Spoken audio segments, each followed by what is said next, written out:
Saya dianggap orang partai karena ada bukti tertulis MOU saya dengan saudara Rahmat Toleng sebagai ketua. Ini kita buka aja ya. Saya tanda tangani, kemudian itu bisa bocor ke publik karena perjanjian itu saya langgar. Saya tidak melaksanakan perjanjian itu. Nah, MOU tersebutlah yang menjadi alat dasar dalam tanda petik teman-teman yang ada di seberang sana untuk mengganjal saya. Ya akhirnya PBNU tidak berkenan saya menjadi ketua lagi. Akhirnya keluarlah surat caretaker. Kemudian setelah itu dilaksanakan konpercab. Ya kalau saya bilang konpercabul lah ya. Ya NU itu kan Nahdlatul Ulama. Kebangkitan ulama. Kemudian kalau yang menggerakkannya, maaf, bukan mereka yang tidak mengerti tentang keulamaan, tentang ke-NU-an, nanti fantadiri sah, apalagi disinyalir sebelah sana itu memiliki niatan politis demi kepentingannya di 2024 yang akan datang. Saya juga menyayangkanlah kepada saudara Haji Zainal ini kenapa memilih cara-cara dalam tanda petik ya yang kurang sehat untuk menjadi ketua PCNU Karawang gitu.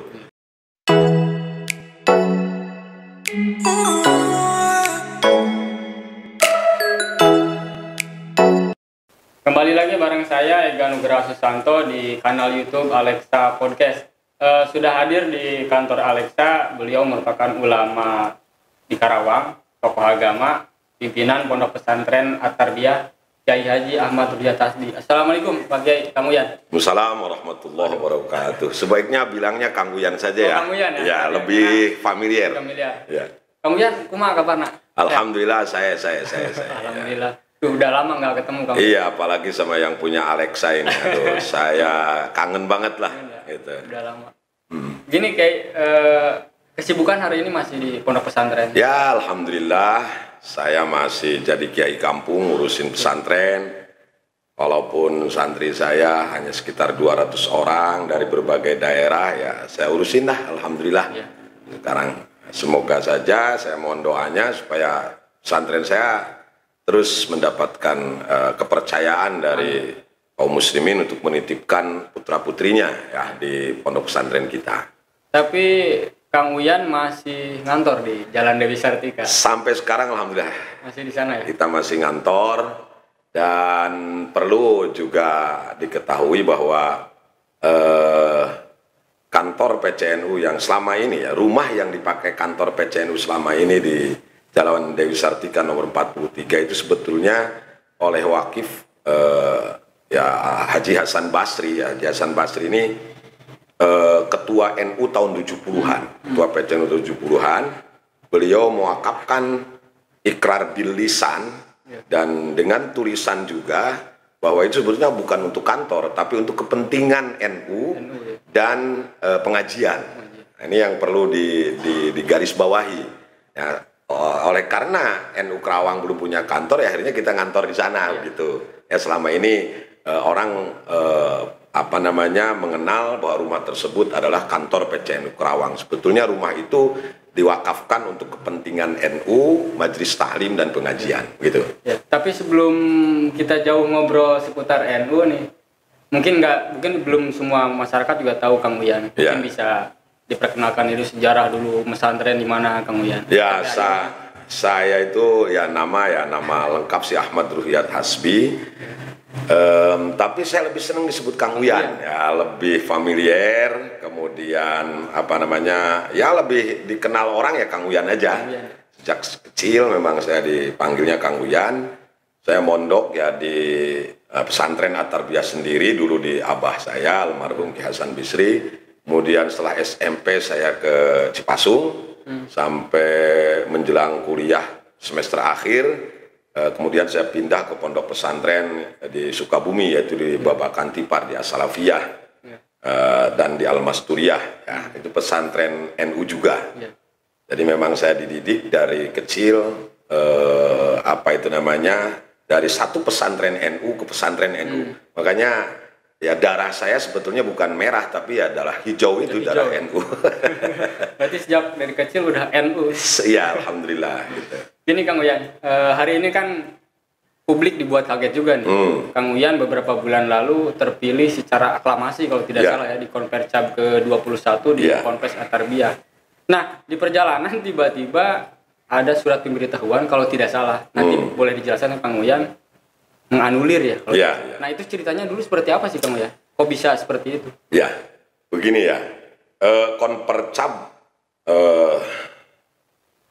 ke-21 di Pondok Pesantren Atarbiyah Desa Ciulan, Kecamatan Telagasari, itu konpercab yang sudah sangat legal dan sesuai dengan AD/ART dan peraturan Perkumpulan Nahdlatul Ulama. Artinya konpercab itu dilaksanakan, dihadiri pertama oleh unsur dari PBNU. Waktu itu yang hadir Wakil Ketua Umum Yai Haji Zulfa Mustafa. Kemudian dari PWNU Jawa Barat lengkap, dari mulai Rois Syuriah, Katib Syuriah, kemudian Ketua PWNU Jawa Barat juga hadir dan memberikan sambutan. Kemudian juga, mohon maaf ya, dari PBNU ada dari Katib Syuriah PBNU juga, yaitu Gus Hasan juga ikut hadir. Kemudian dari unsur pemerintah juga Pak Sekda Kerawang, Pak Haji Acep Jamhuri juga hadir mewakili Bupati waktu itu. Artinya konpercab ini memang dihadiri lengkap oleh para pejabat publik maupun pejabat di NU. Kemudian kita laksanakan sesuai dengan aturan. Setiap peserta yang datang itu kita batasi hanya 3 orang dan harus menyertakan surat mandat dari MWC-nya masing-masing. MWC itu Majelis Wakil Cabang. Kecamatan ya? Ya, pengurus di NU di kecamatan, tingkat kecamatan. Kalau di partai mungkin PAC lah ya. Kalau di NU istilahnya Majelis Wakil Cabang atau MWC. 30 MWC lengkap hadir dan mereka membawa mandat dari MWC-nya masing-masing untuk melaksanakan konferensi itu. Dan aturan konferensi juga, ini perlu diketahui oleh publik, konferensi NU itu sesuai dengan AD/ART bukan hanya pemilihan. Ada laporan pertanggungjawaban pengurus, kemudian ada rekomendasi dari konferensi untuk pengurus yang akan datang. Ada beberapa sidang yang harus kita jalankan. Kemudian ada basul masail, ada sidang tatib dan lain sebagainya. Baru terakhir adalah pemilihan. Nah, jadi tidak ada konferensi hanya dilakukan pemilihan saja. Nggak ada itu dimanapun. Aturannya nggak dipakai. Ya. Terus ketika konpercab ini berlangsung di Atarbiyah, alhamdulillah sukses dan saya alhamdulillah terpilih kembali atas hak veto yang dikeluarkan oleh Rois terpilih waktu itu, yaitu Al-Mukarram Kiai Haji Nandang Kusyairi SH, pimpinan Pondok Pesantren Al-Muslih, PLT Rois Suriah sebelumnya.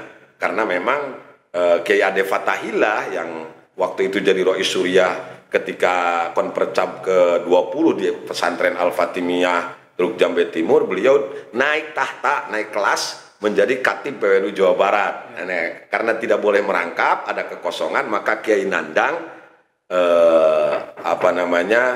terpilih menggantikan posisi daripada Kiai Ade Fatahillah dan beliau jadi PLT Rois Suriah. Dan Kiai Nandang terpilih lagi di konpercab di Atarbiyah itu. Nah, karena Kiai Nandang ini jadi Rois Suriah, maka beliau diberikan hak veto. Ini hak veto ini memang diatur oleh AD/ART karena calon tanfiziyah itu, calon ketua tanfiziyah harus mendapatkan restu dari Rois terpilih. Dan Kiai Nandang hanya menyetujui saya. Waktu itu ya, bakal calonnya itu hanya terpilih hanya 2, tadinya 3. 1 saya dapat 16 suara, kemudian saudara Haji Jenal Arifin dapat 13 suara, dan saudara Deden Permana dapat 2 suara. Karena sesuai tatib yang maju itu harus yang dapat 11 suara, maka yang maju adalah saya dengan Haji Jenal. Tapi karena keputusan dari Rois terpilih hanya menyetujui saya, maka saya ditetapkan sebagai Ketua Tanfidziyah PCNU terpilih kembali untuk masa khidmat 2022-2027, 5 tahun ke depan. Kita lakukanlah sidang formatur. Akhirnya kita ajukan kepengurusan lengkap ini ke PWNU Jawa Barat. Dan alhamdulillah dapat rekomendasi dari PWNU Jawa Barat. Lanjut kemudian rekomendasi ini kita bawa ke PBNU, tetapi di PBNU ini ada ganjalan. Nah, saya dianggap orang partai. Ini yang pertama yang perlu diketahui oleh. Padahal sampai saat ini saya dari dulu, dari kecil sampai sekarang saya nggak pernah punya yang namanya kartu anggota partai apapun. Saya sering menyampaikan di depan siapapun, saya ini nggak punya syahwat politik. Kalau syahwat poligami adalah. Ya kalau syahwat politik saya sama sekali nggak ada. Jadi cukuplah diwakili oleh saudara kandung saya, saudara Haji Ahmad Jamasari, Kang Jimmy. Nah, saya ngurus pesantren dan ngurus NU, itu amanat dari almarhum bapak saya. Kalau saya tidak lakukan, misalnya saya bercita-cita pengen jadi pejabat publik atau misalnya nyalon di legislatif atau aktif di partai, berarti saya sudah tidak lagi mendengar nasihat dari almarhum bapak saya. Nah, maka sampai kejadian itu ya, saya dianggap orang partai karena ada bukti tertulis MOU saya dengan saudara Rahmat Toleng sebagai ketua. Ini kita buka aja ya. Sebagai ketua DPC PKB waktu itu di pesantren Al-Hijaz di Kelari, itu sebetulnya kejadian yang di luar rencana saya. Karena saya hanya ditelepon sama KAD waktu itu yang sudah jadi Katib PWNU Jawa Barat. Kamu yang sini, ternyata ketika saya datang ke sana sudah ada rombongan dari PKB dan sudah ada. Dan dia minta seseorang dari PKB ini untuk dijadikan sekretaris, dan beberapa orang dimasukkan kepada jajaran wakil ketua, wakil bendahara, pokoknya pengurus PCNU lah. Saya tanda tangani, kemudian itu bisa bocor ke publik karena perjanjian itu saya langgar. Saya tidak melaksanakan perjanjian itu. Artinya orang yang diminta itu tidak dimasukkan? Tidak saya masukkan. Nah, MOU tersebutlah yang menjadi alat dasar dalam tanda petik teman-teman yang ada di seberang sana untuk mengganjal saya. Nah, kebetulan PBNU itu sedang ada masalah, masalah tentang dengan ketua umum PKB yaitu Muhaimin Iskandar. Ya, jadi Ketua Umum PBNU dan Sekjen PBNU itu sedang ada masalah dengan Pak Muhaimin Iskandar. Akhirnya saya dianggap orang partai dan memasukkan nama-nama ini, padahal sebetulnya sudah tidak saya lakukan. Karena tidak ada orang-orang tersebut ini yang diajukan oleh PKB saya masukkan di kepengurusan. Nah, dan ini bocor. Akhirnya dijadikan dasar oleh mereka untuk mengganjal saya. Ya, akhirnya PBNU tidak berkenan saya menjadi ketua lagi. Akhirnya keluarlah surat caretaker. Kemudian setelah itu dilaksanakan konpercab. Ya, kalau saya bilang konpercabul lah ya. Konpercab ulang maksudnya.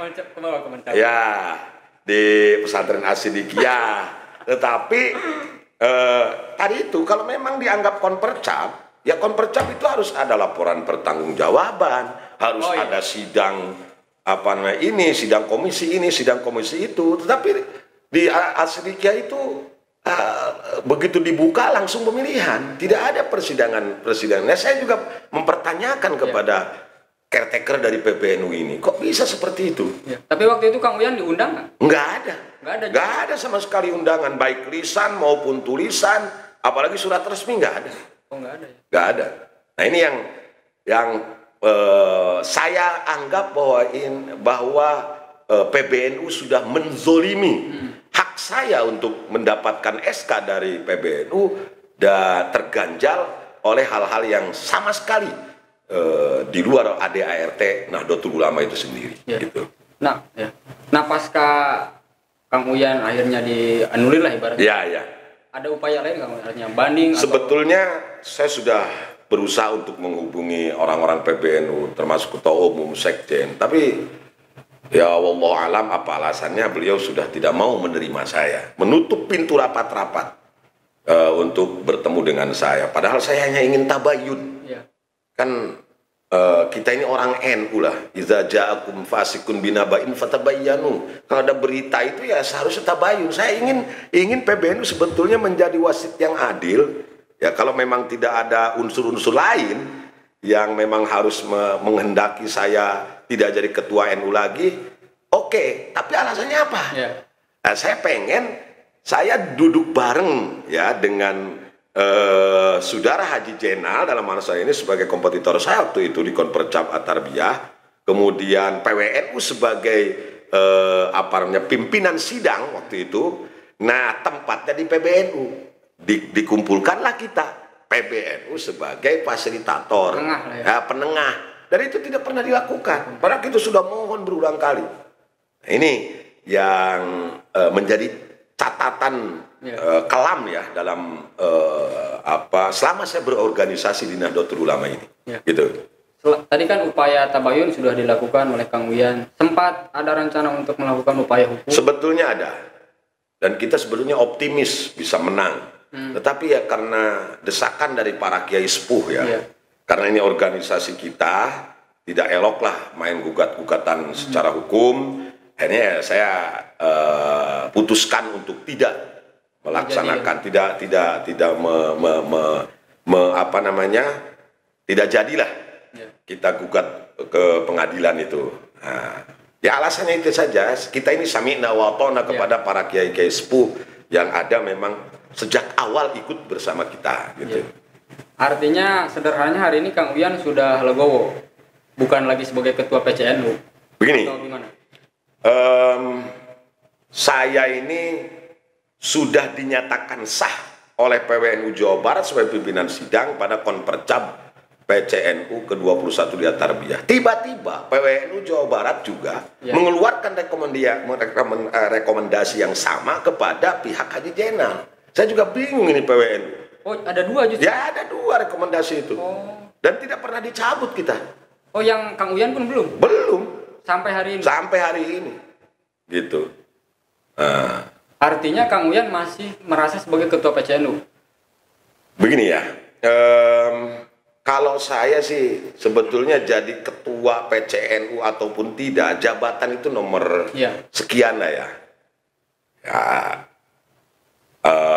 Apalagi di NU lah, ketua NU nggak ada gajinya. Nggak ada gajinya sama sekali. Saya nggak pernah dapat gaji misalnya tiap bulan sekian, nggak ada. Cuma khidmat kita ini menjaga marwah dan martabat NU agar memang benar-benar ada dalam tracknya gitu loh. Ya NU itu kan Nahdlatul Ulama, kebangkitan ulama. Kemudian kalau yang menggerakkannya, maaf, bukan mereka yang tidak mengerti tentang keulamaan, tentang ke-NU-an. Nanti fantadiri sah, apalagi disinyalir sebelah sana itu memiliki niatan politis demi kepentingannya di 2024 yang akan datang. Kita tidak rela, karena kita sudah punya pengalaman. Di tahun 2012 saya juga pernah ikut Konpercap NU di Asidikiyah waktu itu, dan saya kalah oleh Haji Marzuki, terus kemudian, tapi saya ikut di kepengurusan Haji Marzuki sebagai salah seorang wakil ketua. Di tengah jalan, ketika ada pilkada, ternyata memang Haji Marzuki kan mencalonkan diri sebagai calon bupati tanpa mengundurkan diri terlebih dahulu. Dan menggunakan semua infrastruktur NU, stakeholder NU untuk kepentingan politiknya beliau waktu itu. Setelah kalah, Masya Allah, 2 tahun NU nggak diurus. Kantor PCNU di Jalan Dewi Sartika itu Betul, ketika saya terpilih di 2017 sampai 4 mobil kolbak itu sampahnya saja. Karena tidak terurus sama sekali. Dan kita tidak mau mengulangi hal yang sama. Masa kita harus terjerembab pada jurang yang sama sih? Nah, karena itu kita sudah pengalaman. Nah makanya saya dengan teman-teman para senior ya, Emai, Haji Endang Supriyatna, Kiai Nandang Kusyairi, Kiai Iskandar Najib, Kiai Anwar Hilmi, kemudian yang paling sepuh sekarang Kiai Matori dengan Kiai Zainal Arifin dari Rengas Dengklok, kita tetap mempertahankan. Ini bukan karena semata-mata mempertahankan jabatan, bukan. Tapi marwah dan martabat NU-nya ini. Nah, karena kita berhadapan dengan gerakan Wahabi yang begitu masif, kita berhadapan dengan gerakan intoleran yang sekarang ini ya terstruktur dengan baik gitu. Nanti kita akan ketinggalan, apalagi di Kerawang.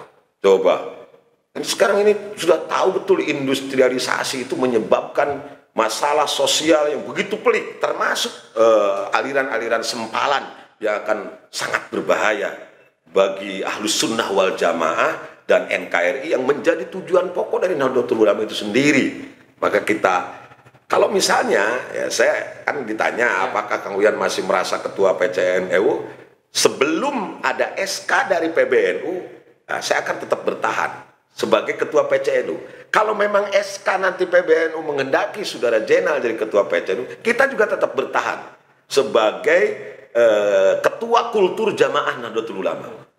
Jadi kalau Saudara Haji Jenal dan Saudara Deden Permana berjuang, silakan di NU secara struktur, kita akan memperbaiki NU di akar rumput melalui kultur NU. Nah, Kang Uyan, saya bolehlah menyebutnya ini sebagai konflik ya? Ya. Berdampak nggak ke kalangan Nahdliyin di Karawang? Sangat. Contohnya? Sangat berdampak. Antar MWC misalnya ya. MWC yang terus ikut ngedukung kita dengan MWC yang ada di sebelah sana, ya begitulah.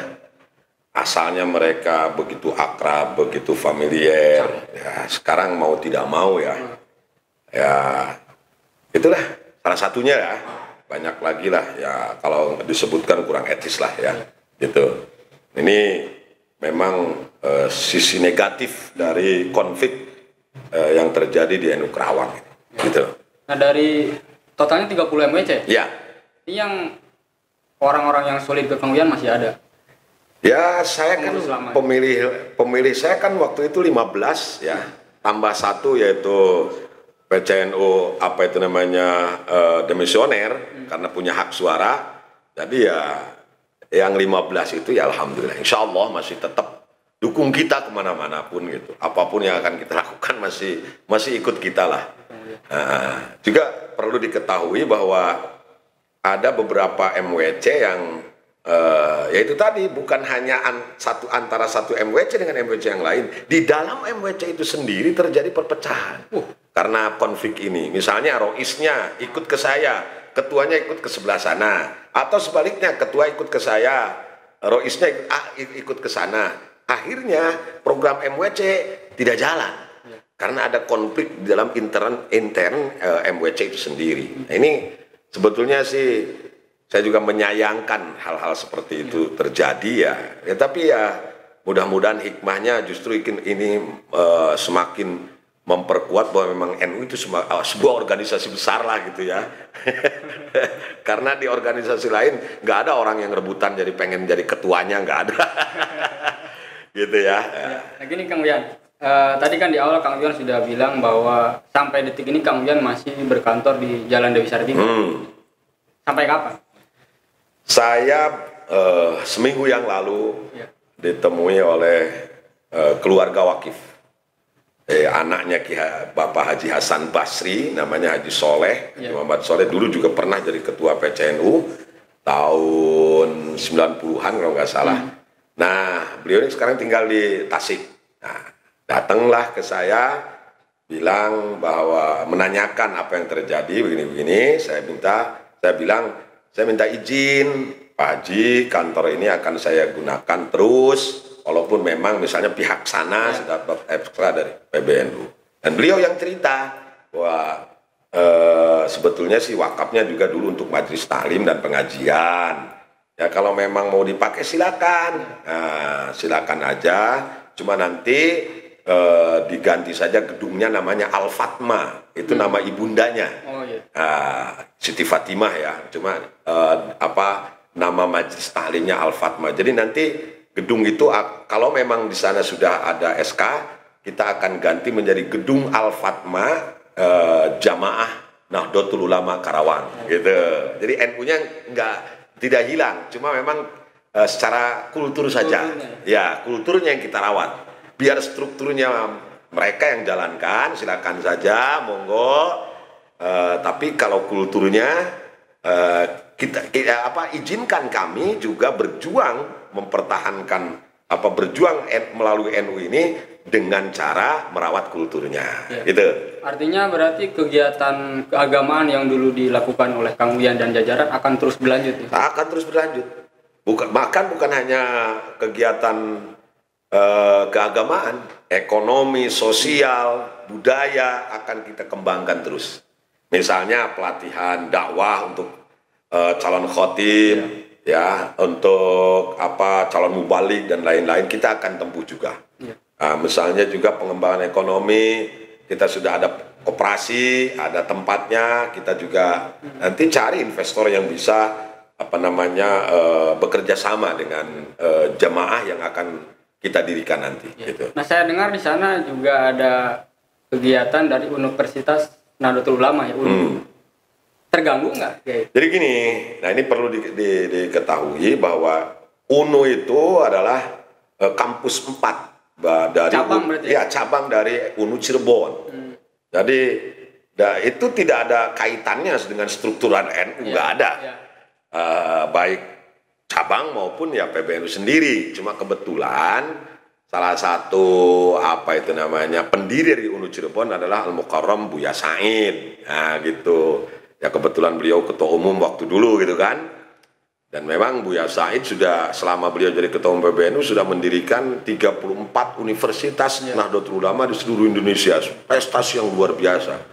Ada beberapa rumah sakit NU di Indonesia, ya, termasuk ya UNU Cirebon itu.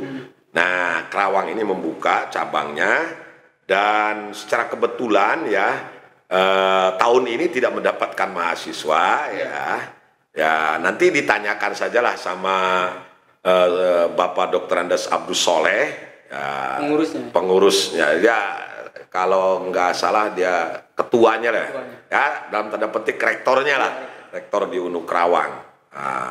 Termasuk di dalamnya juga ada Kang Emai gitu pengurusnya. Silakan tanya nanti di podcast selanjutnya ya tentang UNU ini. Ya. Nah Kang Uyan, sebelum ke pertanyaan terakhir nih, saya berandai-andai. Karena sejauh ini SK untuk kubu sana juga belum keluar. Belum. Andaikan saja keluar, tanggapan Kang Uyan seperti apa? Kalau keluar ya, kita tetap dari awal meyakini bahwa ada something wrong, ada sesuatu yang salah di PBNU sendiri. Saya berharap, saya menginginkan tadinya PBNU memanggil saya, memanggil PWNU sebagai pimpinan sidang Konpercap 21 di Atarbiyah, memanggil pihak sebelah sana duduk bareng di PBNU sebagai penengah. Nah ini yang belum dilakukan sampai sekarang. Nah saya berharap seperti itu. Kalaupun memang PBNU kekeh mengeluarkan SK ya silakan saja. Tapi kita izinkan kami berjuang tetap di NU melalui jalur yang berbeda, yaitu jalur kultural Jamaah Nahdlatul Ulama Karawang gitu. Nah, ya kalau misalnya ada semacam rekonsiliasi islah yang akan ditempuh oleh pihak sana, ya silakan saja. Kita sih tidak menutup diri ya. Cuma ya tetap islah yang baik ya seperti itu. Silakan Pak Haji Jenal, karena ya beliau ini pengusaha punya duit, ya silakan cari mendirikan kantor sendiri untuk PCNU Karawang. Nah, yang sekarang dijadikan kantor akan kami jadikan markas ya, gedung Al Fatma ini sebagai gerakan kami untuk menjaga kultur NU tersebut di Karawang gitu. Kang Uyan sempat nggak sih tabayun dengan Kang Jenal, komunikasi, bertemu? Saya itu ya karena terus terang masih saudara ya Mas Jenal itu. Sejak awal sudah komunikasi terus. Saya juga menyayangkan lah kepada saudara Haji Jenal ini kenapa memilih cara-cara dalam tanda petik ya yang kurang sehat untuk menjadi ketua PCNU Kerawang gitu. Nah, sebetulnya sih kalau kita bersaing dengan sehat ya kita enjoy saja gitu. Toh pada akhirnya kita ini satu rumah Nahdlatul Ulama begitu. Nah, cuma saya titip kepada Haji Jenal kalau memang betul-betul itu SK turun silakan laksanakan dengan baik ngurus struktur ini, dan saya namanya dengan saudara lah ya, mudah-mudahan nonton, luruskan niat hati kita. Hanya untuk berkhidmat untuk Nahdlatul Ulama, bukan mencari dalam tanda petik keuntungan sedikit pun di Nahdlatul Ulama. Karena NU ini adalah organisasi sakral yang didirikan oleh para ulama yang sudah derajatnya auliya'illahi ta'ala. Tentu mereka tidak akan ridho di alam barzakh sana kalau organisasi yang mereka dirikan ini dijadikan alat untuk kepentingan sesaat ya. Apalagi kepentingan politik di 2024 yang akan datang gitu. Luruskan niat lillahi ta'ala, hanya ingin membangun NU, insya Allah selamat. Saya juga sama, wasiat kepada diri saya sendiri untuk terus menjaga kultur NU ini ya karena Allah saja, karena kecintaan kita kepada NU, khidmat kita kepada Nahdlatul Ulama. Artinya bagi saya ini statement terakhir mungkin ya, SK saya insya Allah dari Hadratus Syekh Mbah Hasyim Asy'ari untuk menjaga kultur. Gitu. Kalau Ega nggak percaya, Ega tanyain saja sama Mbah Hasyim gitu ya. Kiai, mungkin terakhir pesan Kiai untuk Nahdiyin khususnya di Karawang. Kepada kaum Nahdiyin, warga NU di Kabupaten Karawang, saya berharap tidak terpengaruh oleh kisruh yang terjadi, konflik yang terjadi di tubuh NU, di pengurus di cabang NU Kerawang. Jalankan terus kegiatan-kegiatan ke-NU-an. Ya, kegiatan ke-NU-an ya tradisi-tradisi kita, amaliyah NU seperti maulid, rajaban, tahlilan, selawatan, yasinan, manakiban dan sebagainya. Terus jalankan dengan semangat dan tidak terganggu oleh gonjang-ganjing ya yang terjadi di PCNU Kabupaten Karawang. Saya yakin betul bahwa likulli syai'in hikmah. Segala sesuatu ada hikmahnya. Ya, kita belum tahu apa hikmah di balik konflik ini. Dan kita akan merasakannya nanti setelah mungkin beberapa bulan atau beberapa tahun yang akan datang. Baru kita mengatakan, oh ini hikmahnya. Demikian ya. Semoga semua kaum Nahdiyin bisa tetap bersatu, bisa tetap tenang, tidak terganggu dengan kisruh yang ada di antara para pengurus cabang NU Kerawang ini. Nah demikian perbincangan saya dengan Kiai Haji Ahmad Ruhyat Hasbi atau Kang Uyan. Kita doakan mudah-mudahan Kiai kita di Karawang semuanya sehat. Amin, amin, amin. Sehat, terus ibadah lancar dan dilancarkan dalam segala urusan. Kiai, hatur nuhun sudah. Sami-sami. Yang Ega, sami-sami. Warahmatullahi wabarakatuh. Salam warahmatullahi wabarakatuh.